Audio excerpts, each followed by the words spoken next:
అందరికీ నమస్కారం. నా పేరు దివ్య. కర్నూలు లోకల్ వార్తలకు స్వాగతం. ముందుగా ముఖ్యాంశాలు.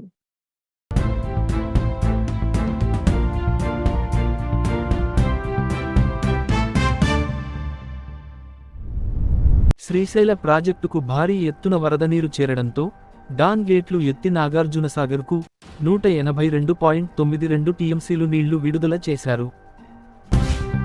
కర్నూలు నగరపాలక స్టాండింగ్ కమిటీ ఎన్నికలు ఉత్కంఠంగా సాగాయి. ఎన్నికల తొలిసారి జరగడంలో ఎవరు గెలుస్తారో అని అందరూ ఎదురు చూశారు.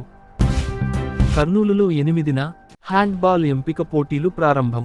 అండర్-19 బాల-బాలికల జిల్లా జట్లు ఎంపిక పోటీలు నిర్వహించనున్నట్లు సంఘం అధ్యక్షులు తెలిపారు. కర్నూలులో 5గురికి జైలు శిక్ష. మద్యం మత్తులో వాహనాలు నడిపి పోలీసులకు చిక్కిన 5గురు జైలు పాలయ్యారు. డబ్బుల కోసం బంగారు వ్యాపారి దామం వెంకటేశ్వర్లను కిడ్నాప్ చేశారని కోడుమూరు సర్కిల్ ఇన్స్పెక్టర్ మన్సరుద్దీన్ పేర్కొన్నారు. కర్నూలు నగరంలోని వడ్డగిరి ప్రధాన రహదారిపై మ్యాన్ హోల్ మూత లేకపోవడంతో వాహనదారులకు ముప్పు ఏర్పడింది.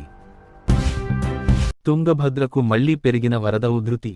బుధవారం జలాశానికి వరద నీరు అధికంగా రావడంతో గురువారం దిగువకు 1,70,427 క్యూసెక్కు నీటిని విడుదల చేశారు.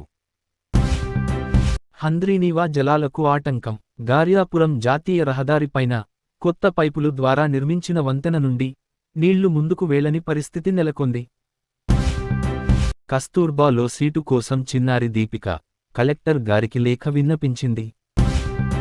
కౌతులం మండలం ఉరుకుందలోని నరసింహ ఈరన్న స్వామి ఆలయంలో గురువారం శ్రావణమాసం ఉత్సవ ఏర్పాటు ప్రారంభించారు.